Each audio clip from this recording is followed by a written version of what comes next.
सभी साधकों को और सबके अंदर बैठे परमात्मा को मेरा प्रणाम।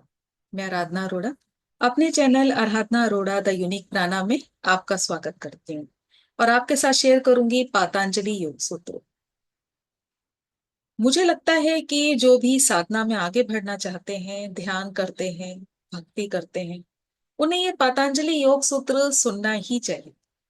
ऐसा नहीं कि ये मैं शेयर कर रही हूँ आपके साथ इसलिए सुनना चाहिए, बल्कि इसलिए कि इसमें इतनी बारीक शिक्षा दी हुई है कि जो हम सुन के भी अनसुना कर देते हैं कि शायद इस वजह से मेरी बाधा मेरी साधना में आ सकती है, तो ऐसा हो ही नहीं सकता।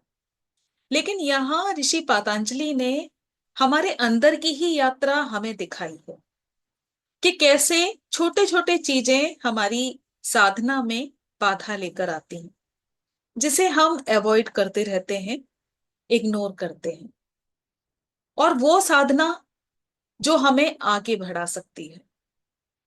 तो आइए इसे बारीकी से सुनते हैं, क्योंकि अब तक हम सबकी यात्रा के विषय में जान पाए, लेकिन ये यात्रा हमारी स्वयं की यात्रा है, जिसे समझकर हमारी जो सोच के विस्तार हैं, दिमाग के जो विस्तार हैं, वो खुलेंगे, पर्दे खुलेंगे ज्ञान के, और हम आगे बढ़ पाएंगे।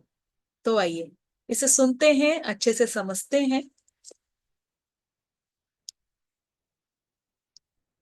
सूत्र है दुख दौर्मनस्य अंग मेजयतु श्वास प्रश्वास विक्षेप सहुभव। यानी दौर्मनस्य यानी निराशा, अंग मेजयत्व यानी शरीर में कंपन होना, श्वास प्रश्वासा यानी प्राणों का अंदर और बाहर होना, विक्षेप सहुभवा यानी मन की चंचलता। ये जो सूत्र है, सबसे पहले मैं इसका शॉर्ट में डिफाइन करती हूँ, फिर डिटेल में सरल शब्दों में आपको समझाने की कोशिश करती हूँ। ये सूत्र योग अभ्यास में जो बाधाएं आती हैं, जो पिछले सेशन में भी आपके साथ मैंने शेयर किया, उसी के आगे ये कंटिन्यू है दूसरे सूत्र के थ्रू। तो दुख निराशा, शरीर में कंपन होना, श्वास प्रश्वास, ये हमारी साधना में बाधा डालती हैं। जब साधना में बाधा क्यों डालती हैं कि मन और शरीर हमारा स्थिर नहीं है, कठिनाई होती है। तो इसको अच्छे से समझते हैं। तो पहला है दुख। दुख यानी कि किसी व्यक्ति से, किसी चीज से, किसी सिचुएशन से हमें कष्ट हुआ, हमें पीड़ा हुई, दुख पहुंचा। ये है तीन तरह। पहला है दैहिक या आध्यात्मिक दुख, दूसरा आदि भौतिक दुख, तीसरा आदि दैविक दुख। तो पहले दुख को समझते हैं आध्यात्मिक, जो शारीरिक और मानसिक रूप से हमें कष्ट पहुंचाते हैं। ये दुख शरीर में होते हैं, इसलिए दैहिक दुख भी कहते हैं। जैसे बुखार हो गया, सिर दर्द है, वोमिट है, बीपी, शुगर, इस तरह के रोग लगना।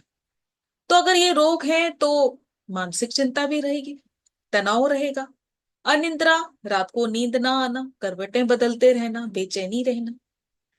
तो आध्यात्मिकता में हम क्या इजीली फिर आगे बढ़ सकते हैं जब तक हम इन सारे रोगों को, परेशानियों को जो हमें दुख दे रही हैं, ठीक ना कर दें।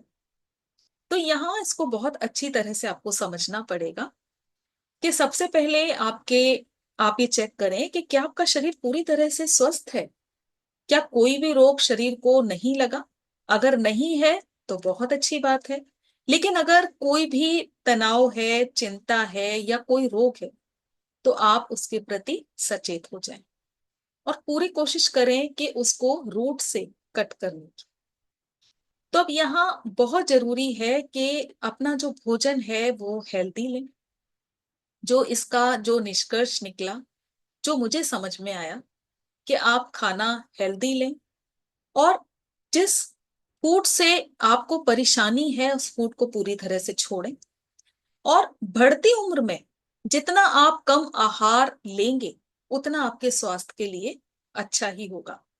और आजकल जो वैज्ञानिक अगर हम निष्कर्ष देखें, तो साइंस का कहना है कि अगर आपको कोई भी बीमारी है, तो सबसे पहले तो अपने खाने को, अपने फूड को आपको कम कर देना चाहिए, या हो सके तो आप 1-2 दिन उसको अवॉइड भी कर सकते हैं, लाइट फूड खा सकते हैं। इससे क्या होता है कि जब ये बीमारियां हमें लगती हैं तो हमारा मन, इंद्री, शरीर सब कुछ इसमें इन्वॉल्व हो जाते हैं और हम कष्ट में आ जाते हैं। तो क्या हम उस समय साधना में अपना ध्यान लगा सकते हैं? नहीं ना। इसलिए सबसे पहले जो आपको बीमारी है उसको आप उसकी जड़ों को कट करो। दूसरा है आदि भौतिक दुख।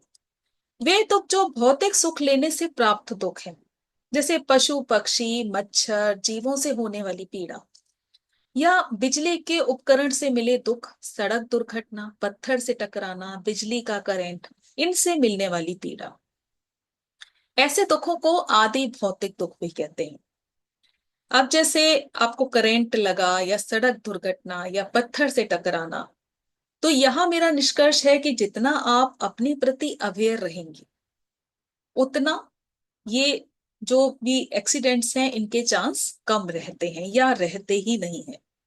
और पहला दुख जो है मच्छरों का काटना या जीवों से मिला दुख, रहना तो आपको वहां भी अवेयर है, क्योंकि आप देखो कि जब भी ध्यान करते हैं तो सबसे पहले हमें यही फील होता है कि मच्छर काट रहे हैं, तो ये भी अपने आप में एक दुख है। तो वहां आप इसका निवारण देखें। तीसरा है आदि दैविक दुख। जो दैविक दुख है यहाँ हम इसके लिए कुछ कर नहीं सकते। जो दुख अलौकिक वस्तुओं से मिले हैं, जैसे सूर्य से, जल से, यानी बहुत गर्मी हो जाना, भूकंप आ जाना या भारी वर्षा का होना, तो ये प्रकृति से मिले दुख है। ये दुख साधना में बाधा डालते हैं। दौर्मनस्य, जब हम किसी कार्य की या व्यक्ति से कोई इच्छा तो रखते हैं लेकिन अब इच्छा पूरी नहीं हुई तो हमें दुख होता है, हमारा चित्त डावाडोल होता है। फिर साधना में भी हम मन नहीं लगा सकते। अब यहाँ पर बहुत से साधक ऐसा भी सोचेंगे कि नहीं, हमने तो अपने मन को एकाग्र कर लिया, अब कोई भी बात हो हमारे चित्त पर कोई असर नहीं पड़ता। तो यहाँ आप सबसे पहले एक चीज देखें कि अगर आप कोई इच्छा रखते हैं, तो यहाँ हम फैमिली पर्सन के साथ ही एग्जाम्पल लेते हैं, क्योंकि सबसे ज्यादा अटैच हम अपने फैमिली जो हमारी होती है उन्हीं के साथ होते हैं। आपने अपनी कोई इच्छा रखी और वो इच्छा मान ली गई, मतलब आपके फैमिली के जो लोग हैं सबने उनकी आपकी इच्छा को समझ लिया और मान लिया, तो वहां आप देखोगे कि ना चाहते हुए भी आपके अंदर एक उत्साह की लहर, खुशी की लहर आ जाती है। आप अपने आप में बहुत अच्छा फील करते हो। इसका जस्ट अपोजिट, जब वो इच्छा डिनाय होती है, मना कर दी जाती है, स्वीकारी नहीं जाती, कहीं ना चाहते हुए भी हमें दुख होता है। चाहे हम वापस अपनी स्थिति में आ जाएं, लेकिन उस समय हमें फील होता है, मन डावाडोल रहता है। तो यहां जो इसका मैंने निष्कर्ष निकाला वो ये निकाला कि जितना आप साधना करते हो, ध्यान करते हो या भक्ति करते हो, तो एक अवस्था ऐसी भी आती है कि जब मन में कोई इच्छा ही नहीं रह जाती, यानी जो यहाँ पर रूट कॉज था हमने उसे ही काट दिया। अब यहाँ पर इससे पहले की स्टेज भी है कि इच्छा तो मैंने रखी लेकिन सामने से डिनाई हो गई, तो अब मुझे कोई फर्क नहीं पड़ता, लेकिन कहीं ना कहीं फर्क पड़ता है। लेकिन जैसे जैसे हम अपनी साधना को आगे बढ़ाते हैं, तो क्यों ना ये इच्छा को ही डिसॉल्व कर दिया जाए कि मन में अब कोई इच्छा ही नहीं रही, शून्य भाव हो गया। तो इसे बहुत अच्छे से समझना। अगला है अगमेजयत्व, यानी शरीर के अंगों में कंपन होना, वाइब्रेशन फील होना। और बहुत से साधक इस चीज को फील भी करते होंगे। जैसे ये साधना में बैठते हैं तो पैरों में या हाथों में टिकलिंग होना, जिसे अगर मैं सरल शब्दों में बोलूं तो गुदगुदी का फील होना, कि वो इतनी बारीकी और लाइट फील होती है कि चाहते हुए भी आप ध्यान में स्थिर नहीं बैठ सकते। अंगों में एक अजीब तरह की वाइब्रेशन फील होना। तो अगर ऐसा फील होता है तो फिर साधना कैसे हो सकती है, समाधि प्राप्त कैसे हो सकती है? तो यहां भी आप इसका निष्कर्ष निकाल सकते हैं अपने स्वास्थ्य को ठीक करके। श्वास प्रश्वास, क्या आपको सांस लेने और छोड़ने दोनों पर नियंत्रण है? बिना इच्छा के बाहर की वायु का भीतर प्रवेश करना, इसी तरह भीतर की वायु का बाहर निकलना, क्या कभी आपने चेक किया है? नहीं किया है तो अभी अपने आप को चेक करना क्या आप 1 मिनट में कितनी सांस लेते हो, कभी आपने ऑब्जर्व किया है? अगर नहीं किया है तो इसको जरूर करना। अगर आप 20 से 25 बार सांस लेते हो, 20 से 25 बार, तो अभी आप मस्तिष्क और शरीर आपका पूरी तरह से स्वस्थ नहीं है।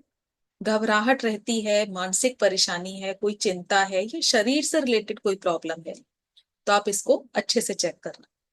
लेकिन आप 15 बार तक भी सांस लेते हो तो साधना में आप आगे बढ़ सकते हो, या फिर आपकी साधना बहुत अच्छे से जा रही है।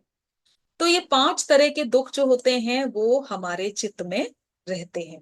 तो आप चेक करना 1 मिनट में आप कितनी सांस लेते हो। तो क्योंकि अगर सांसें गहरी होंगी तो इट मीन्स आप ठीक जा रहे हो। अगला सूत्र है तत् प्रतिषेधार्थम एक तत्व अभ्यास, यानी बाधाओं को दूर करने के लिए एक तत्व का अभ्यास करना। ये जो सूत्र है मुझे बहुत अच्छा लगा, आप भी इसको बहुत अच्छे से समझना। महर्षि पतंजलि ने कोई भी शब्द व्यर्थ में नहीं कहा। एक एक शब्द बहुत कीमती है और बहुत गहराई लिए हुए है। सभी बाधाओं का नाश सिर्फ ईश्वर की कृपा से संभव है। यानी अभी हमने जितनी बाधाएं सुनी, उसका जो आ, नाश था वो सिर्फ ईश्वर की कृपा से संभव है। यानी जो इसका भाव है वो ये है कि किसी एक वस्तु में चित्त को स्थिर करना, बार बार प्रयत्न करना, एकाग्रता लाना। अब सवाल है कि एक तत्व है, एक तत्व है क्या?